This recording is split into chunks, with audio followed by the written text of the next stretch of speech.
So మనం capital gain computation లో ఉన్నాం. సో ఫస్ట్ మనం స్టార్ట్ చేసింది ఎక్కడ అంటే capital gains capital asset definition తో స్టార్ట్ చేసాం. Capital asset definition, classification, definition and classification నేర్చుకున్నాం. తర్వాత క్యాపిటల్ అసెట్ లోంచి ఎక్స్క్లూడ్స్ అనేవి ఏముంటాయి అనేది నేర్చుకున్నాం. తర్వాత ట్రాన్స్ఫర్ డెఫినేషన్ చూసాం. ట్రాన్స్ఫర్ డెఫినేషన్ తర్వాత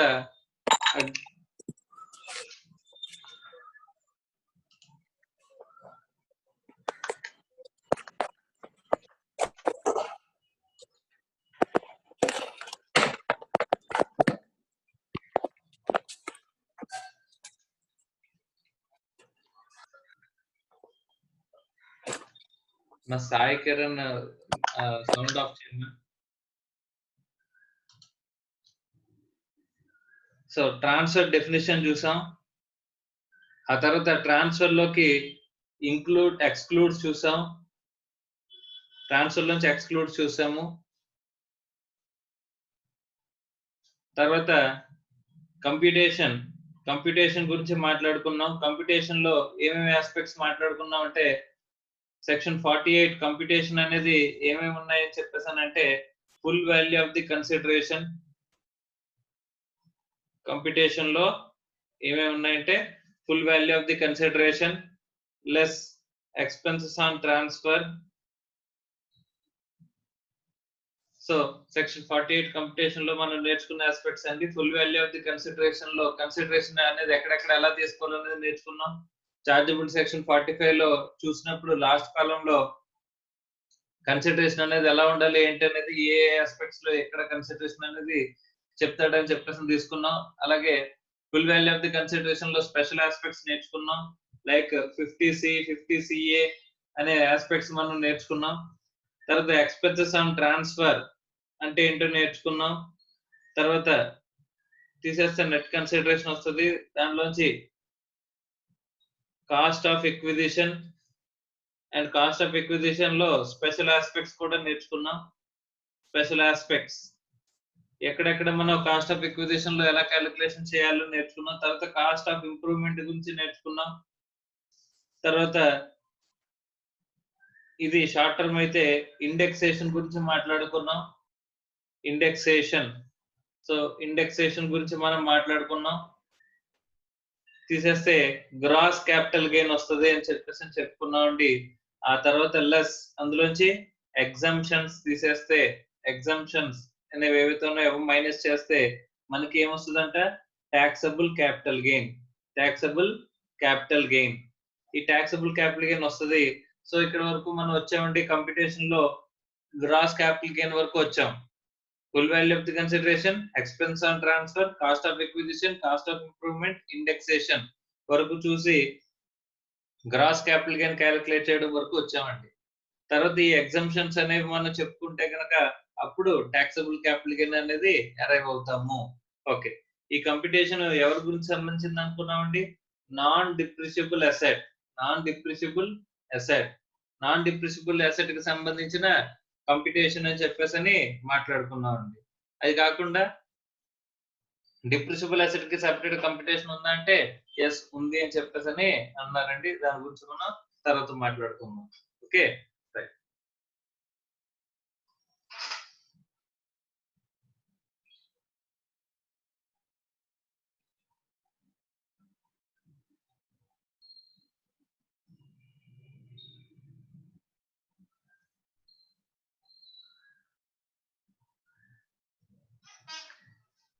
ఓకే, సో ఇప్పుడు మనం ఎగ్జంప్షన్స్ గురించి మాట్లాడుకుందాం అండి. ఎగ్జంప్షన్స్ అంటే సెక్షన్ 54.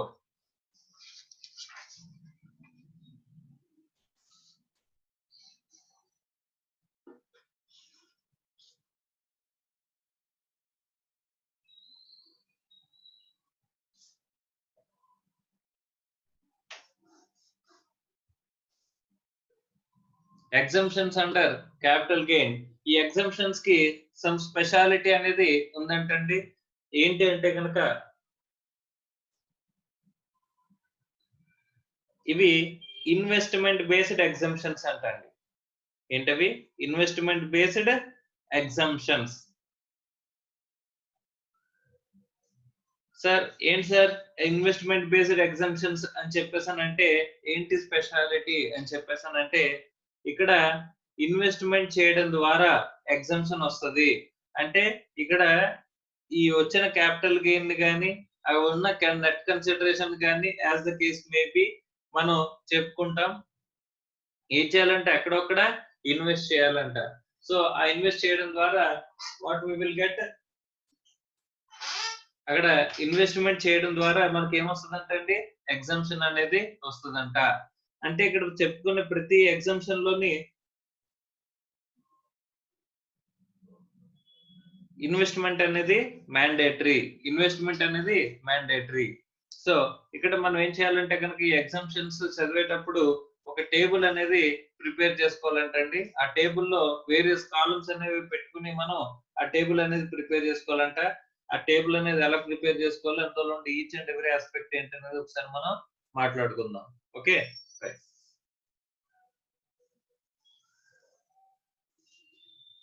సో ఫస్ట్ సెక్షన్ ఏ సెక్షన్ కి ఇది అప్లికబుల్ అవుతుంది అని చెప్పేసానంటే ఫస్ట్ సెక్షన్ లో 54 సెక్షన్ ఎవరికి అప్లికబుల్ అవుతుంది? Applicable to whom? సో ఎవరికి అప్లికబుల్ అవుతుంది చూస్తున్నాం. తర్వాత ఇది లాంగ్ టర్మ్ క్యాపిటల్ గెయిన్ కా లేదా షార్ట్ టర్మ్ క్యాపిటల్ గెయిన్ కా అని చెప్పేసని అమ్మ వేరే సెక్షన్స్ ఉన్నాయండి. ఆ సెక్షన్స్ కి సంబంధించిన డీటెయిల్డ్ అనాలిసిస్ చేస్తాం. ఇప్పుడు ఏంటంటే కనుక ఏ సెక్షన్ ఎవరికి అప్లికబుల్ అవుతుంది, ఏ క్యాపిటల్ గెయిన్ కి అప్లికబుల్ అవుతుంది, తర్వాత ఇక్కడ అప్లికబుల్ అవ్వాలంటే మనం ఇన్వెస్ట్మెంట్ ఎక్కడ చేయాలి, తర్వాత ఇన్వెస్ట్మెంట్ కి సంబంధించిన కండిషన్స్ ఏమైనా ఉన్నాయా. ఓకే, ఇలా కొన్ని కాలమ్స్ అనేవి మనం రాసుకుంటూ మనం ఏం చేద్దామండి డీటెయిల్డ్ గా చూద్దామండి. Okay right. So first section ఏం చెప్పారండి ఇక్కడ పేజ్ నెంబర్ 288 అండి. పేజ్ నెంబర్ 288 లో మనకి ఈ ఎగ్జంప్షన్స్ గురించి డిస్కస్ చేశారంట. ఏంటో చూద్దాం. Exemptions available in computation of capital gains. So section 54. Section 54 అంటండి. సో సెక్షన్ 54 లో మనకి ఎలిజిబుల్ ఎస్ఎస్సీస్ ఎవరంటే ఇండివిజువల్ ఆర్ హెచ్యుఎఫ్. ఎవరికి అప్లికబుల్ అవుతుందంటే ఇది ఇండివిజువల్ ఆర్ హెచ్యుఎఫ్. ఎవరు అవైల్ చేసుకోగలరు ఎగ్జామ్షన్ అంటే సెక్షన్ 54 ని ఎగ్జామ్షన్ క్లెయిమ్ చేసుకోగలిగిన ఎస్ఎస్సీస్ ఎవరంటే ఇండివిజువల్ గాని హెచ్యుఎఫ్ గాని. Okay, so next asset to be transferred.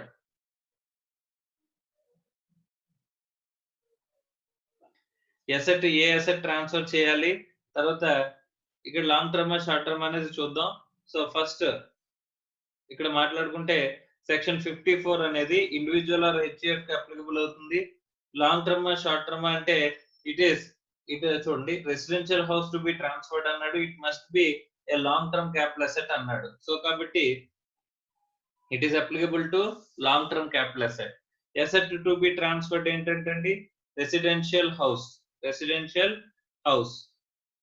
Okay, next the income from such an asset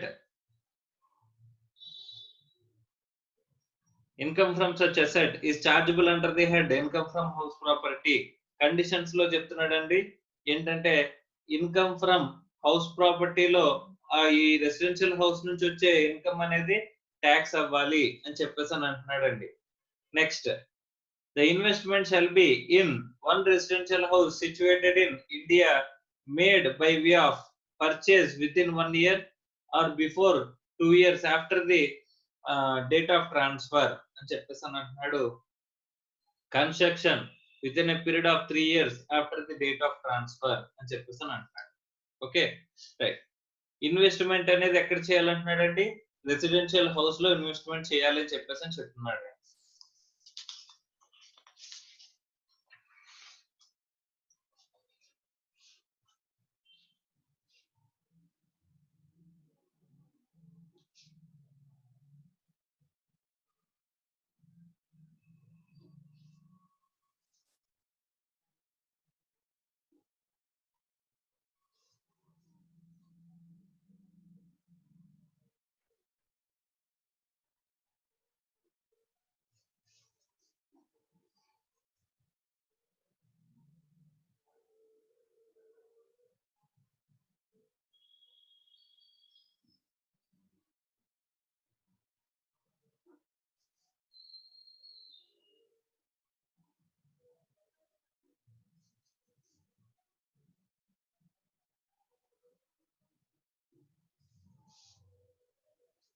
me columns అనేవి ఎన్నైనా రాసుకోవచ్చు. సో ఇక్కడ నేను ఇక్కడ మనకి అప్లికబుల్ అయ్యే వరకు రాస్తున్నాను. ఇంకా కావాలంటే ఇంకా పెంచుకోవచ్చండి. సెక్షన్ ఏంటండి 54 అనే సెక్షన్ అప్లికబుల్ టు హూమ్ అంటే HUF are individual.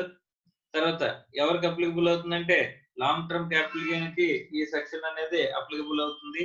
Asset to be transferred ఏంటంటే అండి రెసిడెన్షియల్ హౌస్. రెసిడెన్షియల్ హౌస్ అనేది మనం ట్రాన్స్ఫర్ చేస్తే అప్పుడు 54 అనే సెక్షన్ మనం ఉపయోగించుకోగలం. ఇండివిజువల్ గానీ హెచ్యుఎఫ్ గానీ రెసిడెన్షియల్ హౌస్ ని గనక లాంగ్ టర్మ్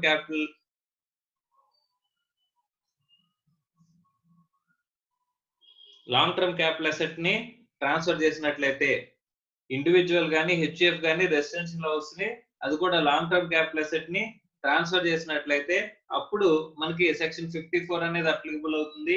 దీని ప్రకారం ఎక్కడ ఇన్వెస్ట్ చేయాలి అని చెప్పేసానంటే అమ్మేసిన రెసిడెన్షియల్ హౌస్ ని ఎక్కడ ఇన్వెస్ట్ చేయాలి అని చెప్పేసానంటే కనుక 1 రెసిడెన్షియల్ హౌస్ పర్చేజ్ చేయాలంట. 1 రెసిడెన్షియల్ హౌస్ అంటే మనం అమ్మింది ఏంటండి రెసిడెన్షియల్ హౌస్, కొనాల్సింది ఏంటండి రెసిడెన్షియల్ హౌస్. అంటే మనం రెసిడెన్షియల్ హౌస్ అమ్మేసి ఇంకో రెసిడెన్షియల్ హౌస్ కొంటే అది కూడా ఎవరు ఇండివిజువల్ గానీ హెచ్యుఎఫ్ గానీ అప్పుడు అది కూడా లాంగ్ టర్మ్ క్యాపిటల్ అసెట్ అయితే అప్పుడు సెక్షన్ 54 ప్రకారం మనం ఏం చేయొచ్చు అంటండి ఎగ్జామ్షన్ అనేది క్లెయిమ్ చేసుకోవచ్చు అంటండి. ఓకే, మనకి ఎన్నాళ్ళు పీరియడ్ ఇచ్చారండి ఈ రెసిడెన్షియల్ హౌస్ అనేది మనం ట్రాన్స్ఫర్ చేసిన రెసిడెన్షియల్ హౌస్ అనేది మనకి ఏమవ్వాలి ఇన్కమ్ ఫ్రమ్ హౌస్ ప్రాపర్టీలో ట్యాక్స్ అవ్వాలి అని చెప్పేసి అన్నారండి. ఓకే, సో ఈ రెసిడెన్షియల్ హౌస్ ట్రాన్స్ఫర్ చేసింది is taxable under income from house ప్రాపర్టీలో ట్యాక్స్ అవ్వాలని కండిషన్ పెట్టారండి. Okay right.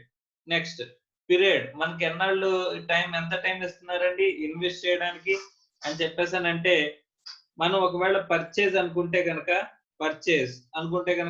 1 year బిఫోర్ అంటే ఈ ట్రాన్స్ఫర్ జరగడానికి బిఫోర్ గా 1 year, అదే ట్రాన్స్ఫర్ జరిగిన తర్వాత 2 years ఆఫ్టర్. అంటే ముందే హౌస్ కొనేసినా సరే ఆ హౌస్ ని ఇక్కడ ఎగ్జామ్షన్ కింద క్లెయిమ్ చేసుకోవచ్చు మనం. తర్వాత అది 2 years after the date of transfer. ఈ రోజున డేట్ ఆఫ్ ట్రాన్స్ఫర్ అనుకుంటే ఇక్కడ నుంచి 2 years లోపు మనం పర్చేజ్ చేసుకోవచ్చు. లేదా మనం 1 year before date of transfer నుంచి ముందు 1 year బిఫోర్ లో పర్చేజ్ చేసిన రెసిడెన్షియల్ హౌస్ ను కూడా మనం దీనికి ఉపయోగించుకోవచ్చు అంటండి ఈ ఎగ్జామ్షన్ క్లెయిమ్ చేసుకోవడానికి. అదే కన్స్ట్రక్షన్ అనుకుంటే కనుక 3 years అంటండి. ఎన్నాళ్ళు టైం ఇస్తున్నారండి 3 years టైం ఇస్తున్నారంటండి. Okay right. Next amount to be invested. Okay, so amount invest చేయాల్సింది ఏంటి అని చెప్పేసానంటే ఇక్కడ ఎంత ఇన్వెస్ట్ చేస్తే ఎంత ఎగ్జామ్షన్ ఇస్తారు చూడండి. Cost of new residential house or houses capital gain whichever is lower అంటే ఎంత అమౌంట్ ఇన్వెస్ట్ చేయాలి ఎంత ఎగ్జామ్షన్ ఇస్తారు అని చెప్పేసానంటే ఇక్కడ కాస్ట్ ఆఫ్ న్యూ అసెట్ మనం కొన్న కొత్త asset or capital gain whichever is lower. ఈ రెండిట్లో కొత్త అసెట్ వాల్యూ ఎంత, క్యాపిటల్ గెయిన్ వచ్చింది ఎంత. ఈ క్యాపిటల్ గెయిన్ అంటే గ్రాస్ క్యాపిటల్ గెయిన్ అండి. వాట్ వీ హ్యావ్ క్యాలిక్యులేటెడ్ ఇక్కడ మనం గ్రాస్ క్యాపిటల్ గెయిన్ అనేది ఏదైతే క్యాలిక్యులేట్ చేసామో ఆ గ్రాస్ క్యాపిటల్ గెయిన్ మొత్తం ఇన్వెస్ట్ చేయాలి, లేదా మన అసెట్ ఎంతవరకు అయితే అంటే డబ్బులు అయితే పెట్టి అయితే కొన్నామో అంతవరకు మనకి ఎగ్జామ్షన్ అనేది వస్తది అని చెప్పేసి అని అంటున్నాడండి. సార్ ఇక్కడ నేను క్యాపిటల్ గెయిన్ 50 లక్షలు వచ్చిందండి. గెయిన్ 50 లక్షలండి. అమ్మ సేల్ వాల్యూ కాదు, గెయిన్ 50 లక్షలు వచ్చింది. ఇక్కడ న్యూ అసెట్ నేను పర్చేజ్ చేసింది ఒక 40 లక్షలు పెట్టి కొన్నానంటండి. అప్పుడు ఎంత వరకు ఎగ్జామ్షన్ వస్తదంటే 40 lakhs or 50 lakhs whichever is less అంటే 40 లాక్స్ అండి. సార్ నేను క్యాపిటల్ గెయిన్ కంటే ఎక్కువ ఇన్వెస్ట్ చేశానంటే అప్పుడు క్యాపిటల్ గెయిన్ వరకు మాత్రమే ఎగ్జామ్షన్ వస్తది. క్యాపిటల్ గెయిన్ వచ్చింది 30 లక్షలు, నేను కొన్నది అసెట్ 40 లక్షలు. అలాంటప్పుడు which ever is less capital gain అనేది ఎగ్జామ్షన్ వస్తదండి. అంటే మాక్సిమం క్యాపిటల్ గెయిన్ అనేది ఎగ్జామ్షన్ వస్తది. అండ్ మనం ఇన్వెస్ట్ చేయాల్సింది కూడా క్యాపిటల్ గెయిన్ ఇన్వెస్ట్ చేస్తే సరిపోతుంది. క్యాపిటల్ గెయిన్ వరకు ఇన్వెస్ట్ చేసాం అనుకోండి, ఎంతైతే క్యాపిటల్ గెయిన్ ఇన్వెస్ట్ చేసామో అంతా కూడా మనకి ఎగ్జామ్షన్ అనేది వచ్చేస్తది. పూర్తిగా క్యాపిటల్ గెయిన్ మనం ఇన్వెస్ట్ చేయకపోతే ఎంతవరకు ఇన్వెస్ట్ చేసావో ఆ అమౌంట్ అనేది ఇక్కడ మనకి ఎగ్జామ్షన్ కింద వస్తది అని చెప్పేసి అని అంటున్నారండి. Okay, right. ఇక్కడ మనకి టైం పీరియడ్ ఎన్నాళ్ళు ఇచ్చారు అంటే కనుక 1 year before or 2 years after అని అన్నారండి. అదే కన్స్ట్రక్షన్ అయితే కనుక 3 ఇయర్స్ అన్నారండి. ఇప్పుడు ఇక్కడ నాకు చిన్న క్వశ్చన్. మనం ఇయర్ ఆఫ్ చార్జబిలిటీ ఏంటండి? ఏ ఇయర్ లో ట్రాన్స్ఫర్ చేసావో ఆ ఇయర్ లోనే ట్యాక్స్ కి చార్జబుల్ అవుతుంది అని అనుకుంటే కనుక ఇక్కడ మనకి కరెంట్ పీరియడ్ లో సపోజ్ నేను అసెట్ ని ట్రాన్స్ఫర్ చేసింది ఎప్పుడంటే 30th ఏప్రిల్ 2020 నా ట్రాన్స్ఫర్ చేశానంట. అసెట్ ని ట్రాన్స్ఫర్ చేశానంట. అంటే ఇది ఏ ఇయర్ లో ట్యాక్సబుల్ అవ్వాలండి? 2021 ఫైనాన్షియల్ ఇయర్. అంటే అసెస్మెంట్ ఇయర్ ఏంటి? 21, 22 అసెస్మెంట్ ఇయర్ లో మనం ట్యాక్స్ అనేది పే చేయాలి. అంటే ప్రీవియస్ ఇయర్ ఏంటి? 2021. అసెస్మెంట్ ఇయర్ ఏంటి? 21, 22. కానీ ఇక్కడ ఇన్వెస్ట్మెంట్ కి నేను కన్స్ట్రక్షన్ చేయాలనుకుంటున్నాను అనుకోండి, అప్పుడేంటి 3 ఇయర్స్ ఇస్తున్నాడు టైం. ఎన్నాళ్ళు ఇస్తున్నాడండి? Construction within the period of 3 years after the date of transfer. Date of transfer దగ్గర నుంచి నాకు 3 ఇయర్స్ టైం ఉంటుందండి. 3 ఇయర్స్ టైం ఉంటుందండి. 3 ఇయర్స్ అంటే ఎన్నాళ్ళండి ఇక్కడ? 29th ఏప్రిల్ 2023 వరకు టైం ఉంటుందండి. ఓకే, సో 3 ఇయర్స్ కన్స్ట్రక్షన్ వరకు టైం ఉందండి. మరి ఈ లోపు నేను కన్స్ట్రక్షన్ చేసుకోవచ్చు కదండి? చేసుకోవచ్చు. మరి ట్యాక్స్ ఎప్పుడు కట్టాలి? 21, 22 లో ట్యాక్స్ కట్టాలి. సో ఇక్కడ మనకి 21, 22 ఇయర్ లో ట్యాక్స్ కట్టాల్సి వచ్చినప్పుడు నువ్వు ఎగ్జామ్షన్ తీసుకుంటున్నావు అని చెప్పేసి కన్స్ట్రక్షన్ చేద్దాం అని అనుకుంటున్నావు. కన్స్ట్రక్షన్ చేయడానికి ఏమో 3 ఇయర్స్ టైం ఉంది, కానీ ట్యాక్స్ కట్టాల్సింది మాత్రం 21, 22 లో. ఎలాగ సార్ అని చెప్పేసానంటే ఇక్కడ ఇన్వెస్ట్మెంట్ చేస్తాము అని చెప్పేసని మనం ఏం చేయాలంట? ఇక్కడ క్యాపిటల్ గెయిన్ అకౌంట్ స్కీమ్ అని చెప్పేసని ఒక స్కీమ్ ఉంటదంటండి. It's like a bank account అన్నమాట. It's like a bank account. ఈ బ్యాంక్ అకౌంట్ లో నార్మల్ గా మీకు బ్యాంక్ అకౌంట్ లోకి సేవింగ్స్ అకౌంట్ లోకి డబ్బులు వేయడం, డబ్బులు తీయడం చాలా ఈజీ అండి. కానీ ఈ క్యాపిటల్ గెయిన్ అకౌంట్ స్కీమ్ లోకి డబ్బులు వేయడం, డబ్బులు తీయడం అంత ఈజీ కాదు. Once capital gain account scheme లోకి డబ్బులు వెళ్ళినాయి అంటే కనుక వాటిని విత్డ్రా చేయాలంటే కనుక పర్పస్ అనేది చెప్పాలంటండి, లేదా అసెసింగ్ ఆఫీసర్ పర్మిషన్ అనేది తీసుకోవాలంటండి. అసెసింగ్ ఆఫీసర్ పర్మిషన్ తీసుకుని బ్యాంక్ కి తీసుకెళ్లి ఇస్తే ఆ బ్యాంక్ వాడు అప్పుడు మనకి డబ్బులు అనేవి అందులోంచి బయటికి తీసిస్తాడంట. సో అసెసింగ్ ఆఫీసర్ అంత ఈజీగా పర్మిషన్ ఇస్తాడంటే అంత ఈజీగా పర్మిషన్ అనేది ఇవ్వడు. సో ఈ క్యాపిటల్ గెయిన్ అకౌంట్ స్కీమ్ ఏదైతే ఉంటుందో ఈ క్యాపిటల్ గెయిన్ అకౌంట్ స్కీమ్ లో మనం ఇన్వెస్ట్ చేయాలంటండి. ఇప్పుడు ఈ రిటర్న్ ఫైల్ చేసే లోపు, అంటే ఇన్కమ్ ట్యాక్స్ కట్టాల్సిన డ్యూ డేట్ లోపు మనం ఏం చేయాలంట? ఈ క్యాపిటల్ గెయిన్ అకౌంట్ స్కీమ్ లో ఇన్వెస్ట్ చేసేయాలంటండి డబ్బులు. Okay, right. అంటే ఎన్నాళ్ళు టైం ఇస్తారంటే కనుక end of the financial year దగ్గర నుంచి జనరల్ గా 6 months టైం ఇస్తారంటండి. End of the financial year నుంచి 6 months. అంటే ఇక్కడ ఈ రిటర్న్ ఫైలింగ్ జనరల్ గా ఏంటంటే రిటర్న్ ఫైలింగ్ అండి. 2021 అంటే ప్రీవియస్ ఇయర్ 2021 అంటే ఇక్కడ నుంచి 6 months లోపు మనకి టైం ఉంటదంట. అప్పుడు మనం ఏం చేయాలంటే క్యాపిటల్ గెయిన్ అకౌంట్ స్కీమ్ లో మనం డబ్బులు ఇన్వెస్ట్ చేసి ఆ ఇన్వెస్ట్ చేసిన డబ్బుల్ని నేను ఎప్పుడులోపు ఖర్చు పెట్టుకోవచ్చు, ఈ డ్యూ డేట్ మనకి ఏదైతే ఉందో కన్స్ట్రక్షన్ చేయడానికి లేదా పర్చేజ్ చేయడానికి 2 ఇయర్స్, కన్స్ట్రక్షన్ చేయడానికి 3 ఇయర్స్ ఉంది కదండి, ఆ లోపు నేను ఇన్వెస్ట్ చేసుకోవచ్చు. కానీ ముందు డబ్బులు మాత్రం ఈ క్యాపిటల్ గెయిన్ అకౌంట్ స్కీమ్ లో ఇన్వెస్ట్ చేయాలంట. ఆ క్యాపిటల్ గెయిన్ అకౌంట్ స్కీమ్ లో ఇక్కడ ఇంకా 6 మంత్స్ అని కాకుండా ఒక పని చేయండి, రిటర్న్ ఫైలింగ్ డ్యూ డేట్ అని రాసుకోండి. Return filing due date. ఈ రిటర్న్ ఫైలింగ్ డ్యూ డేట్ లోపు, రిటర్న్ ఫైలింగ్ డ్యూ డేట్ గురించి తర్వాత మాట్లాడుకుందాం. సెక్షన్ 139(1) గురించి తర్వాత మాట్లాడుకుందాం అండి. రిటర్న్ ఫైలింగ్ డ్యూ డేట్ లోపు మనం ఏం చేయాలి, క్యాపిటల్ గెయిన్ అకౌంట్ స్కీమ్ లో మనం ఇన్వెస్ట్మెంట్ అనేది చేయాలంటండి. Okay, right. అప్పుడు మనకి ఎగ్జంప్షన్ అనేది ఇచ్చేస్తారు. మన క్యాపిటల్ గెయిన్ అకౌంట్ స్కీమ్ లో డబ్బులు పెట్టగానే ఎగ్జంప్షన్ అనేది ఇచ్చేస్తారండి మనకి. ఎప్పుడు 21, 22లో మనం రిటర్న్ ఫైల్ చేసేటప్పుడు ఇంక ట్యాక్స్ కట్టాలా అవసరం లేదు.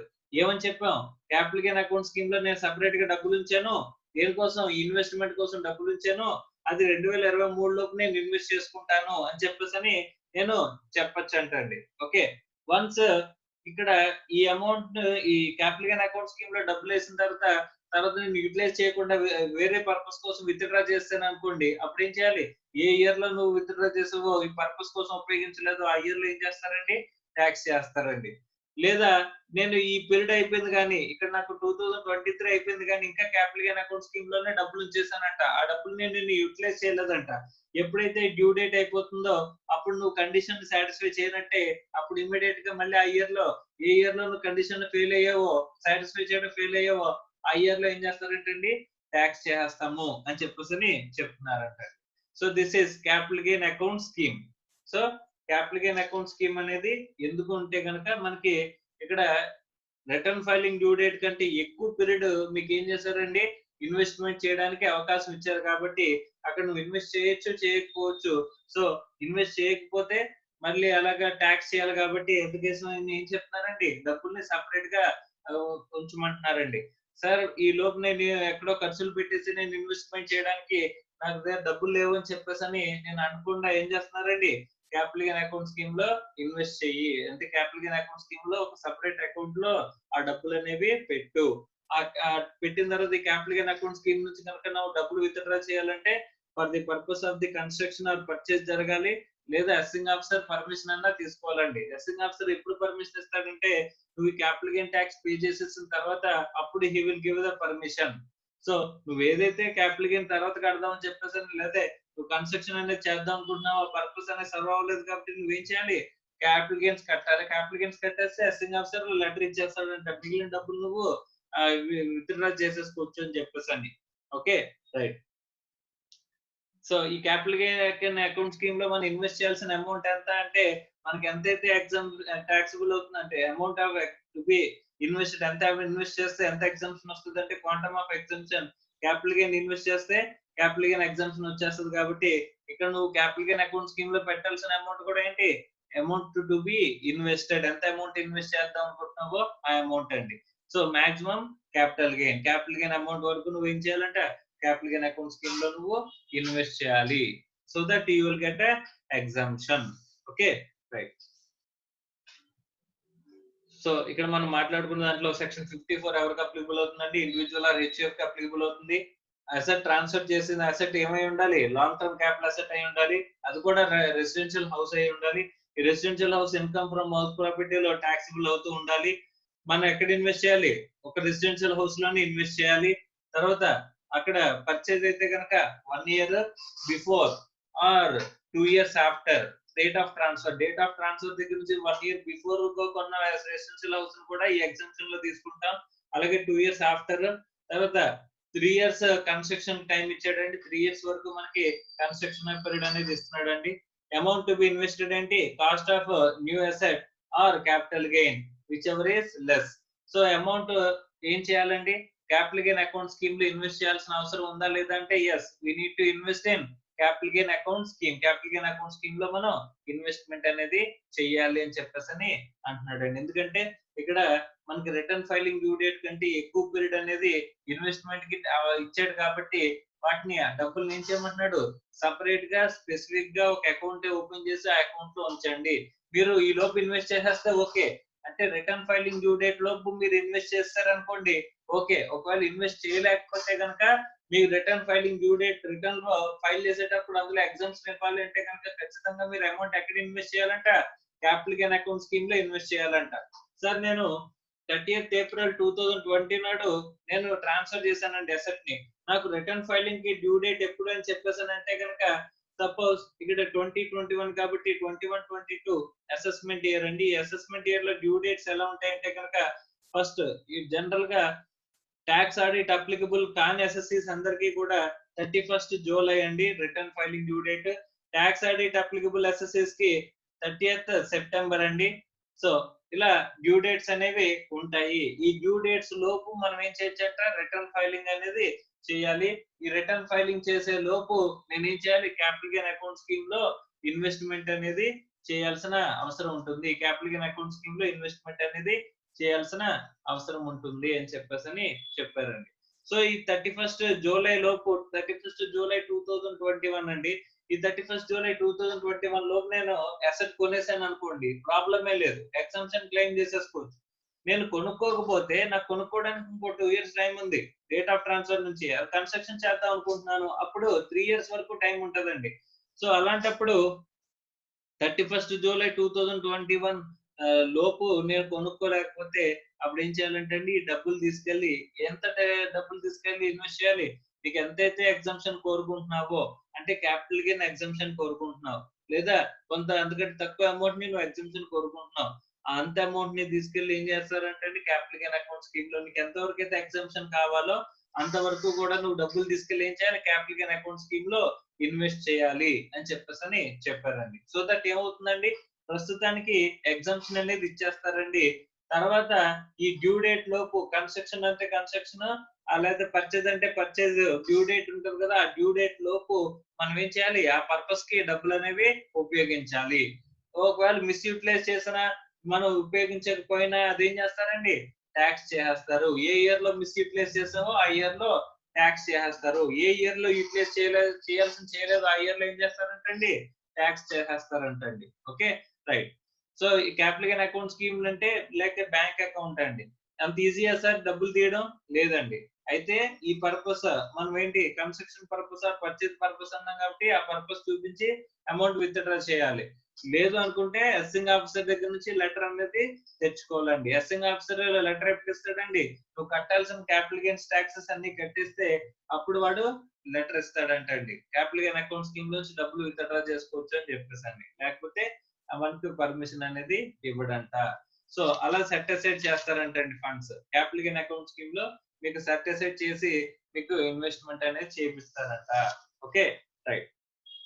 ఇది సెక్షన్ 54 అండి. ఇదేంటిది, సెక్షన్ 54. ఇలాంటిది ఇంకా ఎన్ని సెక్షన్స్ ఉన్నాయి అనేది చూద్దామండి. దానికంటే ముందు ఇక్కడ ఒక పాయింట్ చెప్తున్నాడు, ఒకసారి చూడండి. Option available under section 54. In case where amount of capital gain does not exceed 2 crore, the SSC may at his option purchase or construct 2 residential houses in India. Okay. Further, such benefits shall be available only once in the lifetime of the SSC అని చెప్పేసి అంటున్నాడండి. ఇక్కడ మనకి ఎన్ని residential houses కొనొచ్చు అన్నాడండి, only 1 residential house కొనొచ్చు అని చెప్పేసి అన్నాడండి. రెసిడెన్షియల్ హౌస్ అమ్మితే నాకు ఎంత వచ్చిందంటే ఒక 1 కోటి రూపాయలు వచ్చాయండి. ఓకే, అప్పుడు నేను ఏం చేశానంటే క్యాపిటల్ గెయిన్ అందులో 50 lakhs వచ్చిందండి. క్యాపిటల్ గెయిన్ 50 lakhs వచ్చిందండి. నేను instead of purchasing 1 asset 2 flats కొందాము, 25 lakhs చొప్పున 2 ఫ్లాట్స్ కొందాము అని చెప్పేసి అనుకున్నానండి. అలా కొనడానికి అవకాశం ఉందంటే లేదు, ఎందుకంటే 1 రెసిడెన్షియల్ హౌస్ మాత్రమే నేను పర్చేజ్ చేయాలి అని చెప్పేసి అన్నారండి. కానీ ఇక్కడ మనకు ఒక ఆప్షన్ అనేది ఇస్తున్నారు. ఏంటంటే కనుక మీ క్యాపిటల్ గెయిన్ కనుక 2 కోట్లు దాటకపోతే, నేను చెప్పిన కేసులో క్యాపిటల్ గెయిన్ ఎంత అండి, 50 లక్షలే. అలాంటప్పుడు ఏం చేయొచ్చు అంట, 2 రెసిడెన్షియల్ హౌస్లు కొనుక్కోవచ్చు అంట. కానీ ఇలాంటి బెనిఫిట్ అనేది నేను ఎన్నిసార్లు ఉపయోగించుకోవచ్చు అంటండి, లైఫ్ లో ఒకే ఒకసారి మీరు ఉపయోగించుకోగలరు ఇలాంటి బెనిఫిట్ అనేది అని చెప్పేసి అంటున్నాడండి. అంటే 2 కోట్ల లోపు కనుక మీకు క్యాపిటల్ గెయిన్ వచ్చినట్లయితే అప్పుడు 2 హౌసెస్ మనం రెసిడెన్షియల్ హౌసెస్ కొనుక్కోవచ్చు. అది లైఫ్ టైమ్ లో ఒకసారి మాత్రమే మనం ఉపయోగించుకోగలము అని చెప్పేసి చెప్తున్నాడు. Okay right. Next section 54B. Section 54B 54 లాగే 54B అంటండి. ఏం చెప్తున్నాడు చూడండి. ఇది అప్పుడు ఎవరికి అప్లికబుల్ అవుతుందంట? Individual or HUF. Okay, individual కానీ లేదా హెచ్యుఎఫ్ కానీ ఉపయోగించుకోగలరు ఎస్ఎస్సి. తర్వాత urban land used for agriculture purpose to be transferred అంటే ఎసెట్ టు బి ట్రాన్స్ఫర్డ్ ఏంటంటున్నాడండి? Land used for agricultural purposes. Sir agricultural land అంటున్నారు కదా, రూరల్ అగ్రికల్చరల్ ల్యాండ్ ని ట్రాన్స్ఫర్ చేస్తే is it capital gain? Capital gain arise అవుతుందండి? Capital gain arise అవ్వదండి. ఎందుకంటే అసలు క్యాపిటల్ అసెటే కాదు. Rural agricultural land is not A capital asset. కాబట్టి ఇక్కడ ఏ ల్యాండ్ గురించి మాట్లాడుతున్నాడు అండి? Asset to be transferred. అసలు ట్యాక్సిబుల్ అవ్వాలంటే అది ఖచ్చితంగా ఏమై ఉండాలంట? అర్బన్ ల్యాండ్ అయి ఉండాలంట. ఏంటది? Urban land. రూరల్ ల్యాండ్ అనుకుంటే, రూరల్ అగ్రికల్చర్ ల్యాండ్ అనుకుంటే కనుక అసలు అది ఏమవ్వదండి? ట్యాక్సిబుల్ లోకే రాదు. ఎందుకంటే క్యాపిటల్ అసెట్ డెఫినిషన్ నుంచే ఎక్స్క్లూడ్ అయ్యింది అని చెప్పేసి మనం మాట్లాడుకున్నాం. Okay, right. సో కాబట్టి urban land used for agriculture purposes అంటే అర్బన్ అగ్రికల్చర్ ల్యాండ్ నువ్వు ట్రాన్స్ఫర్ చేయాలి అని చెప్పాడండి. అలా ట్రాన్స్ఫర్ చేస్తే నీకు ఎగ్జంప్షన్ రావాలంటే ఏం చేయాలి అనేది చూద్దాం. It must have been used in the 2 years immediately preceding the date of transfer for agricultural purposes either by the individual including his usage by parents or HUF అని చెప్పేసి అంటున్నాడండి. కండిషన్స్ చెప్తున్నాడండి. కండిషన్స్ ఏంటంటే used for agricultural purposes. Agricultural purpose కి మనం ఎన్నాళ్ళు వాడాలంటే at least 2 years వాడాలంటే ఎవరెవరు వాడాలండి? Individual or HUF. ఇండివిజువల్ అనుకుంటే కనుక ఇంక్లూడింగ్ పేరెంట్స్ వాళ్ళ పేరెంట్స్ ఆడు, లేకపోతే వాళ్ళ హెచ్యుఎఫ్ ట్రాన్స్ఫర్ చేస్తే హెచ్యుఎఫ్, ఇండివిజువల్ అనుకుంటే ఇండివిజువల్, లేదా వాళ్ళ పేరెంట్స్ ఏం చేయాలంటండి? 2 years అగ్రికల్చర్ పర్పస్ కోసం మనం ఈ ల్యాండ్ వాడాలంటండి. అలా వాడితే కనుక అలాంటి అర్బన్ అగ్రికల్చర్ ల్యాండ్ ని ట్రాన్స్ఫర్ చేస్తే, నార్మల్ గా ఇక్కడ రూరల్ అగ్రికల్చర్ ల్యాండ్ ఉందంటే కనుక అసలు క్యాపిటల్ అసెటే కాదు, క్యాపిటల్ అసెట్ డెఫినిషన్ లోకి రాదు. కాబట్టి అర్బన్ అగ్రికల్చర్ ల్యాండ్ గురించి ఇక్కడ మాట్లాడుతున్నాడు. అర్బన్ అగ్రికల్చర్ ల్యాండ్ కనుక ట్రాన్స్ఫర్ చేసినట్లయితే అది కూడా కండిషన్ ఏంటి? అగ్రికల్చర్ పర్పస్ కోసం వాడాలి. ఎన్నాళ్ళు? At least 2 years. అది కూడా ఇండివిజువల్ అనుకుంటే వాడు కానీ వాళ్ళ పేరెంట్స్ కానీ, లేదా హెచ్యుఎఫ్ ట్రాన్స్ఫర్ చేస్తుందంటే హెచ్యుఎఫ్. ఏ పర్పస్ కోసం వాడాలి? అగ్రికల్చర్ పర్పస్ కోసం వాడాలంట. Okay, within 2 years from the date of transfer, purchase any other land in urban or rural to be used for agricultural purposes. Okay, ఇక్కడ ఇన్వెస్ట్మెంట్ ఎక్కడ చేయాలంటే కనుక మళ్ళీ ల్యాండ్ లోనే ఇన్వెస్ట్ చేయాలంట. అది కూడా అగ్రికల్చరల్ ల్యాండ్ లోనే ఇన్వెస్ట్ చేయాలంట. అది urban sir, rural sir?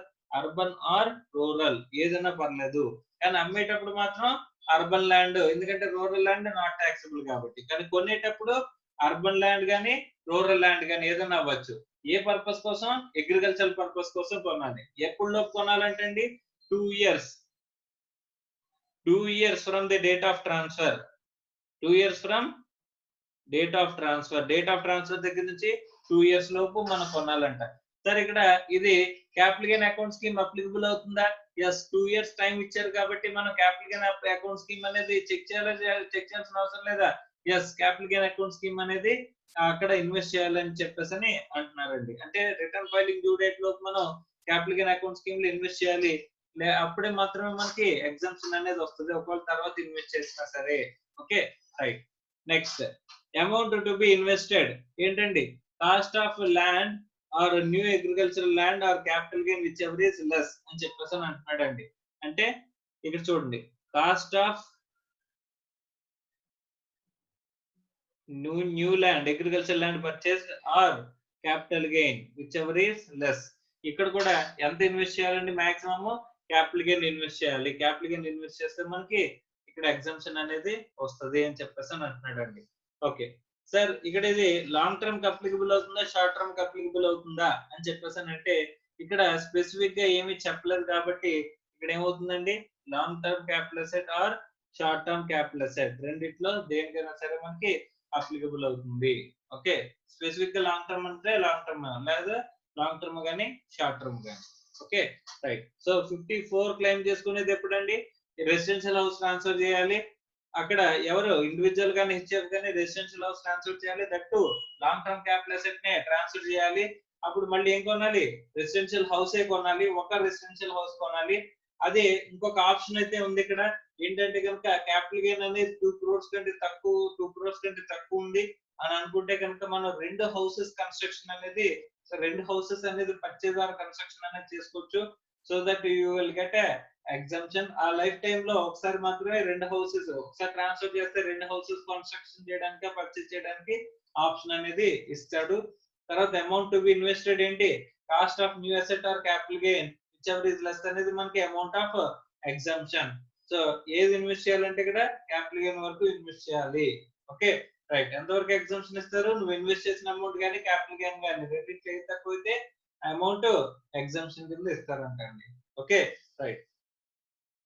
Next section 54B అన్నారు, అది ఎవరికి అప్లికబుల్ అవుతుందండి, ఇండివిజువల్ ఆర్ హెచ్ఎఫ్. అది కూడా అది స్పెసిఫిక్ గా లాంగ్ టర్మ్ షార్ట్ టర్మ్ చెప్పలేదు కాబట్టి రెండింటికి అప్లికబుల్ అవుతుంది. Long term capital asset or short term capital asset. Transfer చేయాల్సింది ఏంటండి, urban land. Urban land, rural land కాదు, రూరల్ అగ్రికల్చర్ ల్యాండ్ అనుకుంటే కనుక అది అసలు నాట్ ఏ క్యాపిటల్ అసెట్. కానీ ఇది ఏంటండి, ఇది అర్బన్ ల్యాండ్. అర్బన్ ల్యాండ్ ఏ పర్పస్ కోసం యూజ్ చేసి ఉండాలి, అగ్రికల్చర్ పర్పస్. ఎన్నాళ్ళు యూజ్ చేసి ఉండాలి, అట్లీస్ట్ 2 years. సో ఎవరంటే ఇండివిజువల్ ఇంక్లూడింగ్ వాళ్ళ పేరెంట్స్ వాడు కానీ లేకపోతే హెచ్ఎఫ్ కానీ. ఇక్కడ ల్యాండ్ ని పర్చేజ్ చేయాల్సింది కూడా ఏంటంటే అండి ల్యాండ్. ఏ ల్యాండ్ సార్, అది అగ్రికల్చర్ ల్యాండ్. ఎలాంటి ల్యాండ్ సార్, అది అర్బన్ రూరల్ అంటే రెండిట్లో ఏదైనా పర్లేదు, అక్కడ మనం పర్చేజ్ అనేది చెయ్యొచ్చు అని చెప్పేసి అన్నారు. ఎప్పుడులో పర్చేజ్ చేయాలండి, 2 years from the date of transfer లోపు మనం ఏం చేయాలంట, పర్చేజ్ అనేది జరగాలి అని చెప్పేసి చెప్తున్నారండి. Okay right. So next section 54D. Next section ఏంటంటే 54D. ఇది ఎవరికి అప్లికబుల్ అవుతుంది అని చెప్పేసానంటే చూడండి, ఎనీ ఎస్ఎస్సి. ఎవరంటండి, ఎనీ ఎస్ఎస్సి అంటే ఇండివిజువల్ హెచ్ఎఫ్ఏ కాదు, ఎవరైనా ఎస్ఎస్సి ఇక్కడ మనకు ఉపయోగించుకోవచ్చు అంట. చూడండి, there must be compulsory acquisition. ఇక్కడ కండిషన్స్ లో చూడండి, ఇక్కడ ఏముండాలంట, కంపల్సరీ ఎక్విజిషన్ ఉండాలంట. కంపల్సరీ ఎక్విజిషన్ లో మన పోవాలంటే ఏంటిది, capital asset acquired is land or building or any right in the land or building forming part of the industrial undertaking. Okay, so మనం అసెట్ ట్రాన్స్ఫర్ చేసేది ఏంటంటే ఇక్కడ ల్యాండ్, బిల్డింగ్ ఏదైనా పర్లేదు which is used for industrial undertaking. Industrial undertaking సంబంధించిన land, building మనం transfer చేస్తున్నట్లయితే అక్కడ అది ఎవరు లాగేసుకుంటున్నారండి, అక్కడ కంపల్సరీ ఎక్విజిషన్ లో పోవాలి. అలాంటి కంపల్సరీ ఎక్విజిషన్ లో పోతేనే ఇస్తాడంటండి. So the capital asset acquired is a land or building or any other right in the building forming part of the industrial undertaking. The asset must have been used in 2 years immediately preceding the date of transfer by the SSC for the purpose of the business. Okay, ఇది compulsory acquisition లో పోవాలన్నది ఒక condition. రెండోది at least 2 years ఏమవ్వాలంటండి, ఇక్కడ at least 2 years మనం business కి ఉపయోగించి ఉండాలి. At least 2 years business కి ఉపయోగించాలి. ఓకే, అప్పుడు with in a period of 3 years after the date of transfer any other land or building or any right in the land or building purchased or constructed for the industrial undertaking existing or newly set up అని చెప్పేసి అంటున్నాడండి. So investment ఎక్కడ చేయాలంట, మళ్ళీ land or building లోనే invest చేయాలంట. దేనికి, ఇక్కడ పర్చేజ్ కానీ కన్స్ట్రక్షన్ కానీ చేసుకోవచ్చు. ఎక్కడ, ఇండస్ట్రియల్ అండర్టేకింగ్ కోసం, ఇండస్ట్రియల్ అండర్టేకింగ్. ఓకే, ఎప్పుడులోపు ఇన్వెస్ట్ చేయాలంటండి 3 years. పర్చేజ్ 3 years లోపు మనం పర్చేజ్ చేయాలని చెప్పేసి అంటున్నారండి. తర్వాత అమౌంట్ టు బి ఇన్వెస్టెడ్ అంటే ఏమంటున్నారండి, cost of new asset or capital gain whichever is less. రెండిట్లో ఏది తక్కువైతే అది అని చెప్పేసి అంటున్నారండి. ఓకే, సో 54D అనే సెక్షన్ ప్రకారం ఎనీ ఎస్ఎస్సి, ఇక్కడ లాంగ్ టర్మ్ షార్ట్ టర్మ్ అనేది స్పెసిఫిక్ గా చెప్పలేదు కాబట్టి ఇక్కడ ఏం చేయొచ్చు, లాంగ్ టర్మ్ క్యాపిటల్ అసెట్ అయినా లేదా షార్ట్ టర్మ్ క్యాపిటల్ అసెట్ అయినా ఉపయోగించుకోవచ్చండి. సో 54D ప్రకారం ఎవరికి అప్లికబుల్ అవుతుందండి, ఎనీ ఎస్ఎస్సికి అప్లికబుల్ అవుతుంది. Long term capital asset or short term capital asset land or building మనం ట్రాన్స్ఫర్ చేసి ఉండాలి. దీనికి ఉపయోగించింది ఇండస్ట్రియల్ అండర్టేకింగ్ కి అట్లీస్ట్ 2 ఇయర్స్ మనం ఆ బిజినెస్ కి ఉపయోగించి ఉండాలి. దాన్ని కంపల్సరీ ఎక్విజిషన్ లో లాగేసుకుంటా ఉండాలి. సో అది ల్యాండ్ ఆర్ బిల్డింగ్ మళ్ళీ మనం ఏం ఎక్వైర్ చేయాలంటే land or building or industrial undertaking మనం ఇండస్ట్రియల్ అండర్టేకింగ్ పర్పస్ కోసం ల్యాండ్ గాని బిల్డింగ్ గాని మనం ఎక్వైర్ చేయాలంట. సో అది ఎప్పుడు చేయాలంట 3 ఇయర్స్ లోపు చేయాలి. అమౌంట్ టు బి ఇన్వెస్టెడ్ ఏంటి cost of new asset or capital gain whichever is less అని చెప్పారు. ఇక్కడ మళ్ళీ capital gain account scheme applicable అవుతుందంటే మూడేళ్ల వరకు మీకు టైం ఇచ్చారు కాబట్టి ఎస్ ఆ డబ్బులు ఏం చేయాల్సి వస్తుంది లోపు ఇన్వెస్ట్ చేయాలి కాబట్టి సో ఇక్కడ ముందే అంతకంటే ముందే రిటర్న్ ఫైలింగ్ వస్తే కనుక ఎగ్జామ్షన్ క్లెయిమ్ చేసుకునేటప్పుడు ట్యాక్స్ కట్టేటప్పుడు మనం ఏం చేయాలి క్యాపిటల్ గెయిన్ అకౌంట్ స్కీమ్ లో కనుక సపరేట్ గా మనం డబ్బులు అనేవి పెడితే అప్పుడు మనం ఏం చేయొచ్చు అంటండి అక్కడ ఎగ్జామ్షన్ అనేది క్లెయిమ్ చేసుకోవచ్చు అని చెప్పేసి అని అంటున్నారు. ఇది 54D. Okay right. ఈ టేబుల్ అనేది మీరు వేసుకోవడం అనేది ఇంపార్టెంట్ అండి. చార్ట్ అనేది మీరు ప్రిపేర్ చేసుకోవడం అనేది ఇంపార్టెంట్ అండి. Okay right. నెక్స్ట్ 54D తర్వాత 54EC. నెక్స్ట్ సెక్షన్ ఏంటండి 54EC. ఓకే 54EC ఎవరికి అప్లికబుల్ అవుతుందంటండి ఎనీ ఎస్ఎస్సి ఏ ఎస్ఎస్సి కన్నా అప్లికబుల్ అవుతుందంట. రైట్ ఇక్కడ చూడండి the asset transferred is a long term capital asset అంటే ఎవరికి అప్లికబుల్ అండి only long term capital asset కి అప్లికబుల్ అవుతుంది క్లియర్ గా చెప్పాడు కాబట్టి. Being a land or building or both such assets can be depreciable asset held for more than 36 months అని చెప్పేసి అంటున్నాడు. Okay the asset transferred is a long term capital asset being land or building or both అంటే ఏ asset అయి ఉండాలంటే land or building or both మనం transfer చేసి ఉండాలి. Okay such asset can be depreciable asset held for more than 36 months. Okay అది ఈ building land or building ఏమైండొచ్చు డిప్రిషియబుల్ అసెట్ అంటే బిల్డింగ్ ల్యాండ్ కి అలాగే డిప్రిసియేషన్ ఉంటుంది కాబట్టి బిల్డింగ్ ఏమైండొచ్చు అండి డిప్రిషియబుల్ అసెట్ అయి ఉండొచ్చు అంట. Okay right. Within a period of 6 months from the date of transfer, the amount of capital gain should have been invested in the specified bonds.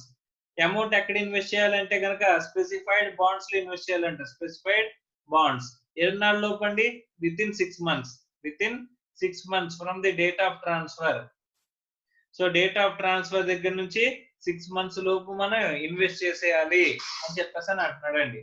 Okay right. ఈ specified bonds ఎలా ఉండాలి అని చెప్పేసి అంటే for this purpose or bonds redeemable after 5 years issued on or after 1/4/2018 by REC or national highways. Sir conditions లో ఏం చెప్తున్నాడండి REC bonds లేదా national NHAI national highway authority corporation bonds లేదా పవర్ ఫైనాన్స్ కార్పొరేషన్ బాండ్స్ మనం invest చేయాలి.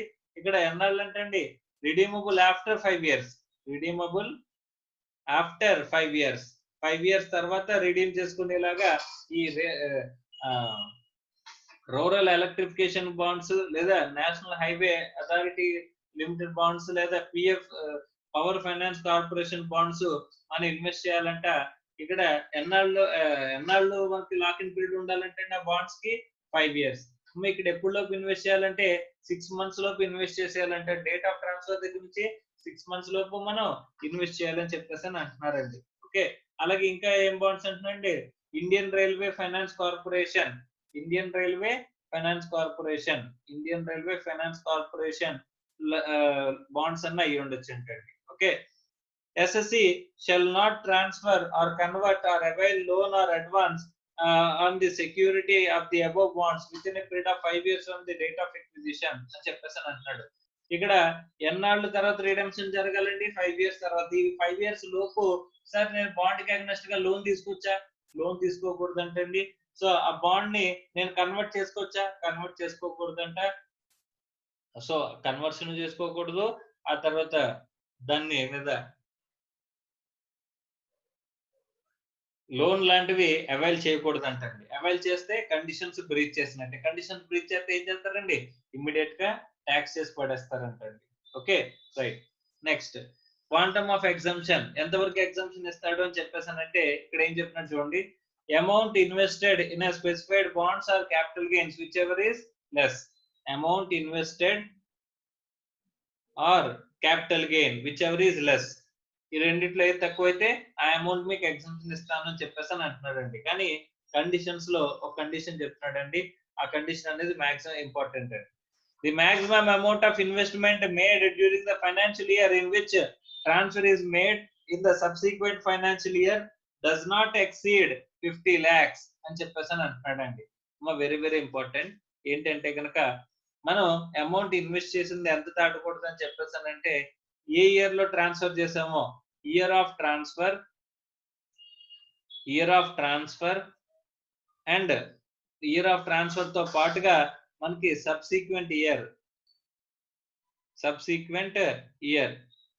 So year of transfer subsequent year ఈ రెండు చూసుకుంటామండి. ఈ రెండుని కలిపినా సరే ఈ రెండిట్లో కలిపిన ఇన్వెస్ట్మెంట్ మొత్తం కలిపితే ఎంత దాటకూడదంట 50 lakhs అనేది దాటకూడదు ఇన్వెస్ట్మెంట్ అనేది అని చెప్పేసి అని అంటున్నాడండి.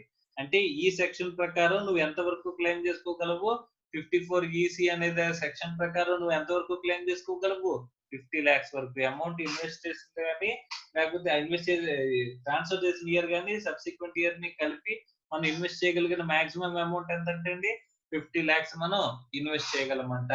Okay right.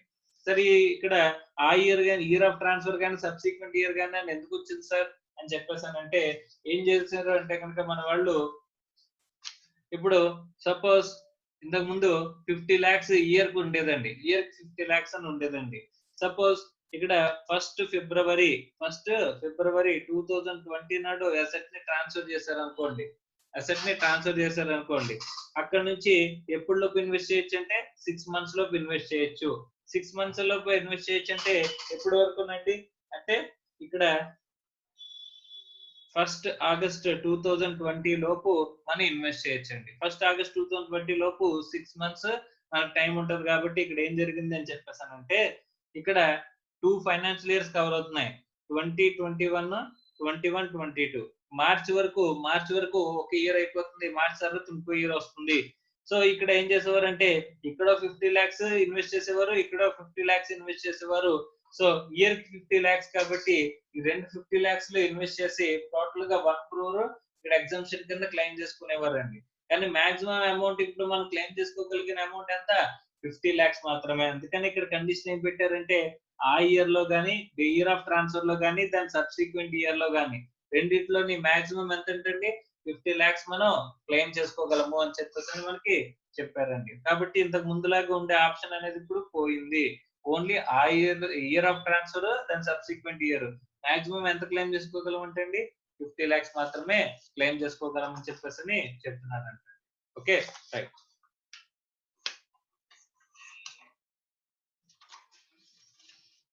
ఇది 54 EC అండి. 54 EC లో 54 EC ప్రకారం ఎవరు అంటే ఎన్ని అసెట్స్ క్లెయిమ్ చేసుకోవచ్చు, ఏ అసెట్ అయి ఉండాలి, లాంగ్ టర్మ్ క్యాపిటల్ అసెట్ అయి ఉండాలి, ట్రాన్స్ఫర్ చేసిన అసెట్ అయి ఉండాలి, land or building or both ఏదైనా పర్లేదు.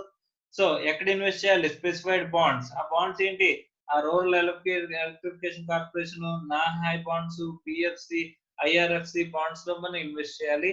అక్కడ ఎన్నాళ్ళలోపు రిడీమ్ చేయకూడదు 5 years వరకు రిడీమ్ చేయకూడదు. దాని మీద లోన్ తీసుకోవచ్చా, లోన్ తీసుకోకూడదు. కొన్ని కన్వర్ట్ చేయొచ్చా, కన్వర్ట్ చేయకూడదు. 5 years లోపు మనం ఏది చేయకూడదు అంటండి. Okay right. సో అది ఎంత అమౌంట్ ఇన్వెస్ట్ చేయాలంటే కనుక amount invested or capital gain whichever is less. ఎప్పుడు లోపు ఇన్వెస్ట్ చేయాలంటే కనుక డేట్ ఆఫ్ ట్రాన్స్ఫర్ నుంచి 6 months లోపు. సో డేట్ ఆఫ్ ట్రాన్స్ఫర్ నుంచి 6 months లోపు మనం ఇన్వెస్ట్ చేస్తున్నాం కాబట్టి ఇక్కడ క్యాపిటల్ గెయిన్ అకౌంట్ స్కీమ్ అనేది అప్లికబుల్ కాదంటండి. క్యాపిటల్ గెయిన్ అకౌంట్ స్కీమ్ అనేది అప్లికబుల్ కాదు అని చెప్పేసి అని అంటున్నాడండి. సో ఎంతవరకు ఎగ్జామ్షన్ వస్తుంది సార్ అని చెప్పేసి అంటే ఇయర్ ఆఫ్ ట్రాన్స్ఫర్ గానీ లేదా సబ్సిక్వెంట్ ఇయర్ గానీ రెండింటిని కలిపి మనకి ఎంత ఇస్తారంటండి 50 lakhs అనే మనకి ఇక్కడ ఎగ్జామ్షన్ కింద ఇస్తారు అని చెప్పేసి అని చెప్తున్నాడు. Okay next 54 EE. Next section ఏంటండి 54 EE. ఏం చెప్తున్నాడంటే ఇది ఎవరికి అప్లికబుల్ అవుతుందంట ఎనీ ఎస్ఎస్సి కి అప్లికబుల్ అవుతుంది అని చెప్పేసి అని అంటున్నాడు. ఇక్కడ asset transferred is a long term capital asset. ఇక్కడ కూడా ఇది ఎవరికి అప్లికబుల్ అవుతుంది only long term capital asset కి అప్లికబుల్ అవుతుంది. Within a period of 6 months from the date of transfer, the amount of capital gain should have been invested in a long-term specified assets units issued before 1/4/2019 of such a notified fund, SSC must not transfer or avail loan or advance on such security of such a long-term specified asset within a period of 3 years from the date of acquisition అని చెప్పేసి అంటున్నాడు. ఇది long term capital asset అయి ఉండాలి. ఇక్కడ any asset అండి, any asset ఇది asset అయి ఉండాలి. ఇది లాంగ్ టర్మ్ క్యాపిటల్ అసెట్ మాత్రం అయి ఉండాలి. ఓకే, అసెట్ ట్రాన్స్ఫర్ చేసింది. ఇక్కడ ఎక్కడ ఇన్వెస్ట్ చేయాలంటండి, ఇక్కడ స్పెసిఫైడ్ అసెట్స్ లో ఇన్వెస్ట్ చేయాలంట. ఏంటివి? Specified assets. స్పెసిఫైడ్ అసెట్స్ లో ఇన్వెస్ట్ చేయాలంట. ఇక్కడ స్పెసిఫైడ్ అసెట్స్ లో ఇన్వెస్ట్మెంట్ ఎప్పుడులోకి చేయాలంటే 6 months అంట. ఇక్కడలాగే 6 months లోపు ఇన్వెస్ట్ చేయాలంట. సో కాబట్టి క్యాపిటల్ గెయిన్ అకౌంట్ స్కీమ్ అనేది not applicable. Okay, right. Next ఇక్కడ ఎన్నాళ్ళు లాక్ ఇన్ పీరియడ్ అండి? 3 years అండి. 3 years లాక్ ఇన్ పీరియడ్ అంటే నా స్పెసిఫైడ్ అసెట్స్ లో ఇన్వెస్ట్ చేసిన తర్వాత మనం ఎన్నాళ్ళు ఉంచాలి అంటే కనుక 3 years పీరియడ్ ఉంచాలంటే అండి. ఎగ్జంప్షన్ ఎంత వస్తుంది అంటే amount invested or capital asset, sorry capital gain whichever is less. Capital gain కానీ మనకు వచ్చిన క్యాపిటల్ గెయిన్ కానీ లేకపోతే అమౌంట్ ఇన్వెస్ట్ చేసింది కానీ, ఇది రెండిట్లో ఏది తక్కువ అయితే అది ఎగ్జంప్షన్ కింద వస్తుందంట. ఇది కూడా ఇంకో కండిషన్ ఏంటంటే కనుక ఈ 3 years వరకు మనం లోన్ కానీ ఇది కానీ అవైల్ చేసుకోకూడదు అన్నారు. అలాగే ఇన్వెస్ట్మెంట్ అనేది ఎంత మాక్సిమం చేయాలంటే ఆ ఇయర్ లో కానీ, ఇయర్ ఆఫ్ ట్రాన్స్ఫర్ ఇయర్ లో కానీ లేదా సబ్సిక్వెంట్ ఇయర్ లో కానీ రెండింటిని కలిపితే మనకు మాక్సిమం ఎంత ఉంది? 50 lakhs అనేది రావాలి అని చెప్పేసి చెప్తున్నాడు అండి. అది 54 EE. ఓకే, ఇది కూడా ఎనీ ఎస్ఎస్సికి అప్లికబుల్ అవుతుంది. లాంగ్ టర్మ్ క్యాపిటల్ అసెట్ అయితే అప్లికబుల్ అవుతుంది. ఎనీ అసెట్ అయ్యో అమ్మచ్చు, ఇక్కడ మనం ట్రాన్స్ఫర్ చేయొచ్చు. అది కొనాల్సింది ఏంటి? Specified assets. అది కూడా ఎన్ని మంత్స్ లోపల? 6 months లోపల. కాబట్టి క్యాపిటల్ గెయిన్ అకౌంట్ స్కీమ్ అనేది అప్లికబుల్ కాదు. ఎన్నాళ్ళు మనం లాక్ ఇన్ పీరియడ్ ఉంచాలి? 3 years ఉంచాలి. తర్వాత ఇక్కడ మాక్సిమం ఏంటి? ఇయర్ ఆఫ్ ట్రాన్స్ఫర్ కానీ సబ్సిక్వెంట్ ఇయర్ లో కానీ రెండింటిని కలిపితే మాక్సిమం ఎంత అండి? 50 lakhs ఇన్వెస్ట్ చేయొచ్చు. అమౌంట్ ఇన్వెస్ట్ చేసింది కానీ లేదా క్యాపిటల్ గెయిన్ కానీ విచ్ ఎవర్ ఇస్ లెస్, ఏది తక్కువ అవుతుంది ఎగ్జంప్షన్ అనేది ఇస్తారని చెప్పేసి మనం చెప్పుకున్నాం అండి. ఇది section 54 EE. Next last section, important section 54 F అంటండి. Section 54 F. ఓకే, ఇది ఫాక్స్ ఆర్ కన్నింగ్ సెక్షన్ అండి. ఎందుకు ఫాక్స్ ఆర్ కన్నింగ్ సెక్షన్ అంటారు అనేది మనం డీటెయిల్ గా మాట్లాడుకుందాం. సో ఇక్కడ చూడండి, asset transferred is a long term capital asset. ఇది ఎవరికి అప్లికబుల్ అవుతుందంటే అండి? Individual or HUF. ఇది కూడా ఇది ఇండివిజువల్ ఆర్ HUF కి అప్లికబుల్ అవుతుంది. ఓకే, ఇండివిజువల్ ఆర్ HUF కి అప్లికబుల్ అవుతుంది. The asset transferred is a long term capital asset not being a residential house. Long term capital asset అయి ఉండాలి, బట్ నాట్ రెసిడెన్షియల్ హౌస్. ఎందుకు residential house కి అయితే కనుక, రెసిడెన్షియల్ హౌస్ కి మనకి ఏ సెక్షన్ ఉందండి? సెక్షన్ 54 ఉంది. కాబట్టి 54F లోకి రావాల్సిన అవసరం లేదు. 54F లోకి రావాలంటే కనుక లాంగ్ టర్మ్ క్యాపిటల్ అసెట్ అయి ఉండాలి, but not residential house. Residential house అయ్యి ఉండకూడదు అని చెప్పేసి అంటున్నారండి. Okay, next the investment shall be in one residential house. ఎక్కడ ఇన్వెస్ట్ చేయాలంటే ఈ ట్రాన్స్ఫర్ చేసిన అసెట్ రెసిడెన్షియల్ హౌస్ కాకుండా మిగిలిన లాంగ్ టర్మ్ క్యాపిటల్ అసెట్ ఏదైనా పర్లేదు. ఓకే, మిగతా లాంగ్ టర్మ్ క్యాపిటల్ అసెట్ ఏదైనా పర్లేదు, అది రెసిడెన్షియల్ హౌస్ అయ్యి ఉండకూడదు. ఎందుకంటే రెసిడెన్షియల్ హౌస్ అయితే సెక్షన్ 54 ఉంది కాబట్టి ఇక్కడ అప్లికబుల్ కాదు.